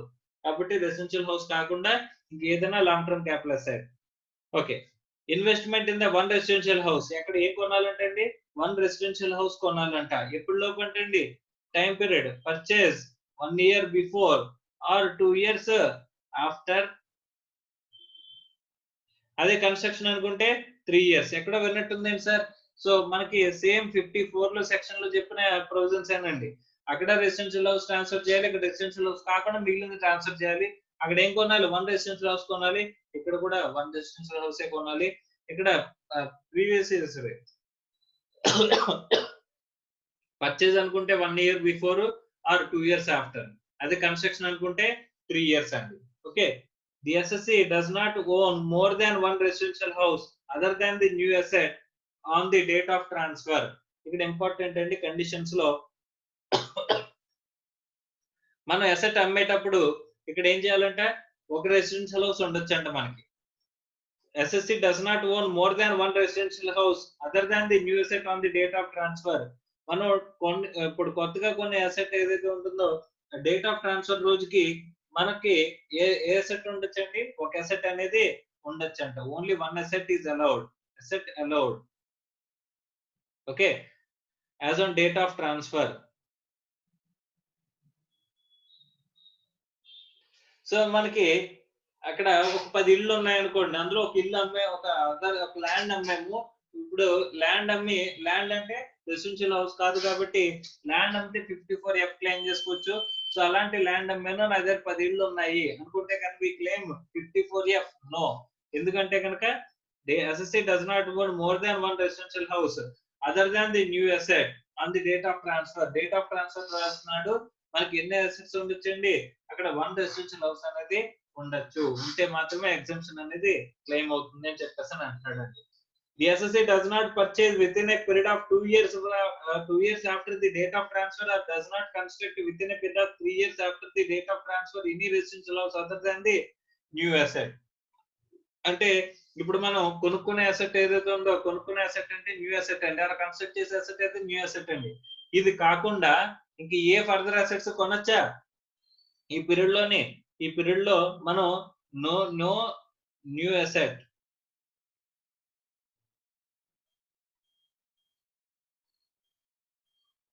ఇక్కడ మనం ఏదైతే ఈ పీరియడ్ లో ఒక రెసిడెన్షియల్ హౌస్ అనేది వన్ రెసిడెన్షియల్ హౌస్ అనేది కొంటున్నామో అది కాకుండా ఇంకో అసెట్ కొనొచ్చా, ఇంకో రెసిడెన్షియల్ హౌస్ కొనొచ్చా, కొనకూడదు. సో కొంటే ఏమవుతుందండి, ఎగ్జంప్షన్ అనేది రాదు అని చెప్పేసి అంటున్నాడండి. ఒకవేళ ఎగ్జంప్షన్ ఇచ్చేస్తే దాన్ని మళ్ళీ తీసుకెళ్ళి ఏం చేస్తారంట, ట్యాక్సబుల్ చేస్తారంట. రైట్ సార్, ఇక్కడ క్వాంటమ్ ఆఫ్ ఎగ్జంప్షన్ ఎలాగ సార్, ఈ క్వాంటమ్ ఆఫ్ ఎగ్జంప్షన్ కొంచెం ఇంపార్టెంట్. ఈ క్వాంటమ్ ఆఫ్ ఎగ్జంప్షన్ లో ఇప్పటి వరకు మనం ఎంత అమౌంట్ ఇన్వెస్ట్ చేసేవాళ్ళం అంటే కనుక amount invested or capital gain అని రాసుకున్న వాళ్ళం అండి. కానీ ఇక్కడ ఏం చెప్తున్నాడు చూడండి, if the cost of the new residential house is not less than the net consideration then whole of the capital gain is exempted. అంటే ఇక్కడ నువ్వు ఇన్వెస్ట్ చేయాల్సింది ఏంటి, నెట్ కన్సిడరేషన్ ఇన్వెస్ట్ చేయాలంట. సో నెట్ కన్సిడరేషన్ కనుక ఇన్వెస్ట్ చేసినట్లయితే అప్పుడు పూర్తి క్యాపిటల్ గెయిన్ ఎగ్జామ్షన్ అనేది ఇస్తాడంట. సార్ ఒకసారి ఒక ఎగ్జాంపుల్ చెప్పండి సార్ అని చెప్పేసానంటే, ఇక్కడ నాకు full value of the consideration 50 lakhs వచ్చిందంట, అందులోంచి ఎక్స్పెన్స్ ఆన్ ట్రాన్స్ఫర్ ఏమీ లేదంట, expense on transfer nil, full value of the consideration 50 lakhs, expense on transfer nil తీసేస్తే నెట్ కన్సిడరేషన్ వచ్చింది. సో నెట్ కన్సిడరేషన్, ఈ నెట్ కన్సిడరేషన్ లోంచి నేను కాస్ట్ ఆఫ్ ఎక్విజిషన్ అనేది మైనస్ చేస్తున్నాను అంటే, నేను ఇప్పుడు ఇన్వెస్ట్ చేయాల్సిన అమౌంట్ ఏంటండి, క్యాపిటల్ గెయిన్ కాదండి, గ్రాస్ క్యాపిటల్ గెయిన్ కాదు, నెట్ కన్సిడరేషన్ అనేది ఇన్వెస్ట్ చేయాలి. పూర్తిగా నెట్ కన్సిడరేషన్ ఇన్వెస్ట్ చేస్తే అప్పుడు ఈ cost of acquisition, cost of improvement తీసేసిన తర్వాత వచ్చే క్యాపిటల్ గెయిన్ ఏదైతే ఉందో ఇది లాంగ్ టర్మ్ అప్లికబుల్ అవుతుంది కాబట్టి indexed cost of acquisition, indexed cost of improvement తీసేసిన తర్వాత ఏదైతే గ్రాస్ క్యాపిటల్ గెయిన్ ఉంటుందో ఆ గ్రాస్ క్యాపిటల్ గెయిన్ మొత్తం ఎగ్జంప్షన్ అనేది ఇచ్చేస్తారంట. ఎంత అమౌంట్ ఇన్వెస్ట్ చేస్తే, నెట్ కన్సిడరేషన్ ఇన్వెస్ట్ చేస్తే. సార్ నేను part of the net consideration invest చేస్తే ఏం చేస్తారు సార్, ప్రపోర్షనేట్ గా అమౌంట్ అనేది ఎగ్జామ్షన్ ఇస్తారంట. ఇక్కడ నెట్ కన్సిడరేషన్ వచ్చి 100 lakhs ఉందంట, ఇక్కడ క్యాపిటల్ గెయిన్ వచ్చి 20 lakhs అనేది నాకు క్యాపిటల్ గెయిన్ వచ్చిందంట. ఓకే రైట్, ఇది క్యాలిక్యులేషన్ ద్వారా వచ్చింది అనుకోండి. ఓకే, ఇప్పుడు నేను ఎంత ఇన్వెస్ట్ చేయాలండి, నెట్ కన్సిడరేషన్ 100 lakhs తీసుకెళ్లి ఇన్వెస్ట్ చేయాలంట, అప్పుడు మాత్రమే నాకు 20 lakhs ఎగ్జామ్షన్ వస్తుందంట. సార్ నేను 50 lakhs ఇన్వెస్ట్ చేశాను, నాకు వచ్చిన ఇదంతా నెట్ కన్సిడరేషన్ 100 lakhs, కానీ నేను ఎంత ఇన్వెస్ట్ చేశానండి, 50 lakhs ఇన్వెస్ట్ చేశాను అని చెప్పేసి అనుకుంటే కనుక అప్పుడు నాకు ఎగ్జామ్షన్ ఎంత వస్తుంది అంటే ప్రపోర్షనేట్ ఎగ్జామ్షన్ అనేది వస్తుందంట. ఎలాగ సార్, నీకు 20 lakhs అనేది ఎగ్జామ్షన్ వచ్చేది ఎప్పుడు 100 lakhs ఇన్వెస్ట్ చేస్తే, మరి 50 lakhs ఇన్వెస్ట్ చేసావు కాబట్టి ఎంత ఎగ్జామ్షన్ వస్తుంది అని చెప్పేసి కనుక మనం చూసుకున్నట్లయితే ఇక్కడ మనకి ప్రపోర్షనేట్ గా అంటే 20 into 50/100 అంటే ఎంత వస్తుందండి, 10 lakhs. ఇక్కడ 100 lakhs కి 20 lakhs అయితే 50 lakhs కి 10 lakhs అనేది మనకి ఎగ్జామ్షన్ కింద వస్తుంది అని చెప్పేసి చెప్తున్నారు. Proportionate amount where the cost of new assets or residential house is less than the net consideration, the formula for the computation of exemption ఏమంటున్నాడండి, లాంగ్ టర్మ్ క్యాపిటల్ గెయిన్ అంటే ఇక్కడ చూడండి, ఇక్కడ మనం క్యాలిక్యులేషన్ చేసాం 20 into 50/100. Okay, 20 into 50 lakhs by 100 lakhs. ఎలాగంటే 20 lakhs అంటే ఏంటి, లాంగ్ టర్మ్ క్యాపిటల్ గెయిన్, మనకు వచ్చిన లాంగ్ టర్మ్ క్యాపిటల్ గెయిన్ ఎంత అండి? 20 lakhs. Okay right. Into amount invested in new asset, ఎంత ఇన్వెస్ట్ చేశానండి? 50 lakhs మాత్రమే ఇన్వెస్ట్ చేశాను. బై నెట్ కన్సిడరేషన్, ఎంత అండి నెట్ కన్సిడరేషన్? 100 lakhs.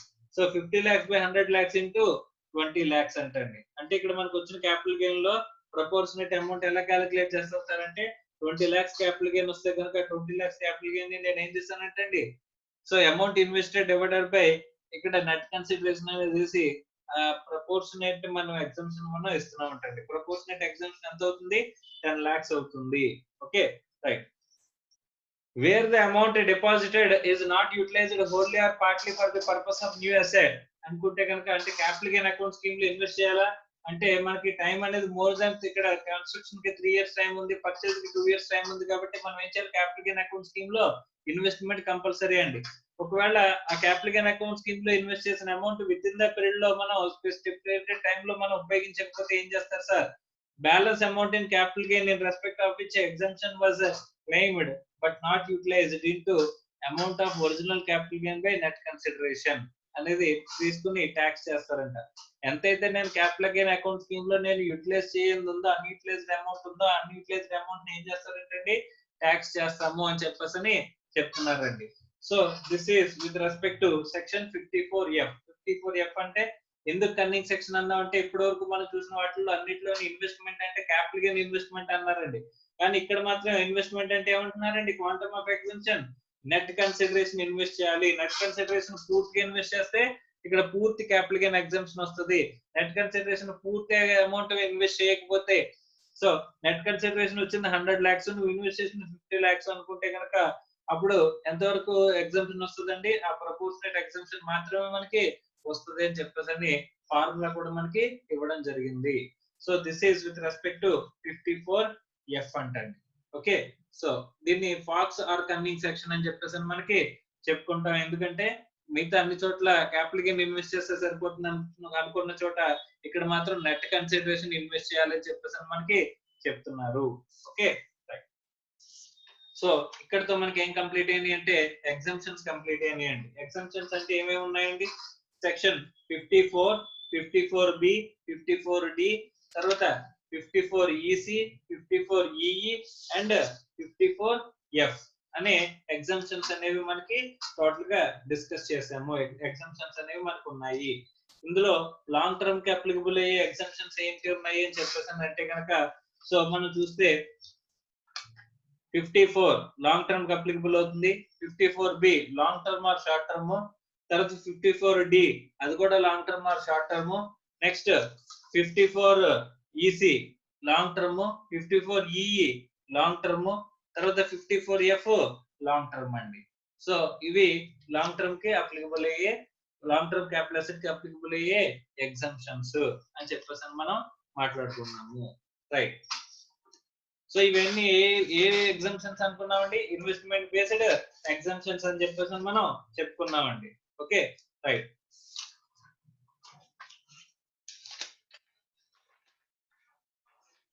ఇక్కడ కంప్యూటేషన్ ఆఫ్ క్యాపిటల్ గెయిన్స్ అని చెప్పేసి మనం మాట్లాడుకున్నప్పుడు నాన్ డిప్రెసిబుల్ అసెట్స్ సంబంధించిన కంప్యూటేషన్ ఆఫ్ క్యాపిటల్ గెయిన్ ఉంది. అందులో షార్ట్ టర్మ్ క్యాపిటల్ గెయిన్ గురించి మాట్లాడుకున్నప్పుడు 54B, 54D అని చెప్పేసి చెప్తున్నామండి.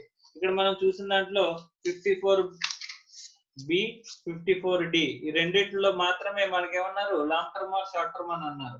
సో కాబట్టి షార్ట్ టర్మ్ అనేది ఎక్కడెక్కడ ఉన్నదంటే కనుక ఓన్లీ రెండు సెక్షన్స్ లోనే షార్ట్ టర్మ్ అనేది ఉందండి. షార్ట్ టర్మ్ క్యాపిటల్ అసెట్ అనేది ఉంది. అందుకని 54B, 54D.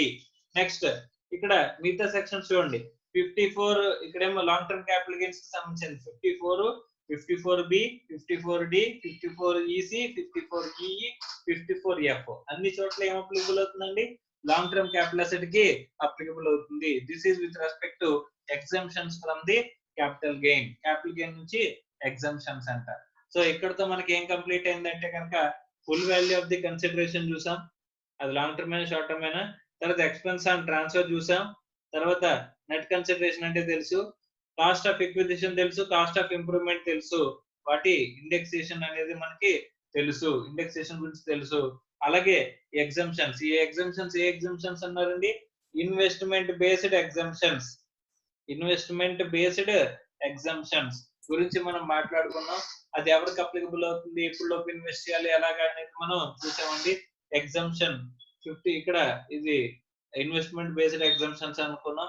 ఎగ్జంప్షన్స్ చూసేస్తే మిగిలింది ఏంటి, net long term capital gain, ఇక్కడైతే net short term capital gain, or taxable long term capital gain or taxable short term capital gain. This is only in case of computation of capital gains. So section 48 లో non depreciable asset సంబంధించిన capital gains లో calculation అండి. Okay right. ఇంకా మనకి మిగిలిన topics అంటే ఏమున్నాయంటే కనుక, మనకి మిగిలిన క్యాపిటల్ గెయిన్స్ లో మిగిలిన టాపిక్స్ ఏమున్నాయంటే taxability of capital gains. Capital gains taxability గురించి మాట్లాడుకోవాలంట. అలాగే ఇంకా ఏం మాట్లాడుకోవాల్సింది ఉన్నాయంటే స్పెషల్ క్యాలిక్యులేషన్స్, స్పెషల్ కంప్యూటేషన్స్. ఈ స్పెషల్ కంప్యూటేషన్స్ గురించి ఇంకా మనం మాట్లాడుకోవాలి. ఇప్పుడు స్పెషల్ కంప్యూటేషన్స్ అంటే ఏమున్నాయి సార్ అని చెప్పేసానంటే, ఇక్కడ మనం నాన్ డిప్రిసిబుల్ అసెట్ కంప్యూటేషన్ చూసాం కాబట్టి డిప్రిసిబుల్ అసెట్ కంప్యూటేషన్ చూడాలి, డిప్రిసిబుల్ అసెట్ కి సంబంధించిన కంప్యూటేషన్ చూడాలి, స్లంప్ సేల్ గురించి చూడాలి, నాన్ రెసిడెంట్ ప్రొవిజన్స్ గురించి చూడాలి, ఇలా మనకి కొన్ని ఆస్పెక్ట్స్ ఉన్నాయంట. అవన్నీ కూడా మనం చూడాలి. అవి చూస్తే కనుక మనకి ఏం కంప్లీట్ అవుతుందండి, స్పెషల్ కంప్యూటేషన్స్ కూడా కంప్లీట్ అయిపోతాయి.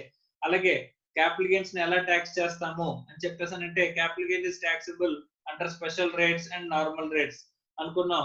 ఎలాగా 111A 112 అని చెప్పేసి రెండు సెక్షన్స్ స్టార్టింగ్ లో మనం మాట్లాడుకున్నామండి, స్పెషల్ రేట్స్ అని చెప్పేసి. ఇదేమో షార్ట్ టర్మ్ క్యాపిటల్ గెయిన్ కి, ఇదేమో లాంగ్ టర్మ్ క్యాపిటల్ గెయిన్ కి అని చెప్పేసి ట్యాక్సబుల్ అని చెప్పేసి మనం మాట్లాడుకున్నాం. సో వీటి గురించి ఇన్ డీటెయిల్డ్ గా మనం తర్వాత మాట్లాడుకుంటామండి, నెక్స్ట్ క్లాసెస్ లో మాట్లాడుకుంటాం. సో ఫార్ ఇప్పటి వరకు మనం చెప్పుకున్న దాంట్లో మీరు కాస్ట్ ఆఫ్ ఎక్విజిషన్ చదవమన్నాను, full value of the consideration చదవమన్నాను, ఎక్స్పెన్స్ అండ్ ట్రాన్స్ఫర్ చదవమన్నాను, తర్వాత cost of acquisition, cost of improvement, indexation, ఇవన్నీ కూడా మిమ్మల్ని ఒకసారి చదవమన్నానండి. ఈ టోటల్ గా చదివిన దాంట్లో సో ఫార్ ఇప్పుడు ఇవాళ ఎగ్జామ్షన్స్, మీకు ఏమైనా డౌట్స్ ఉంటే అడగండి.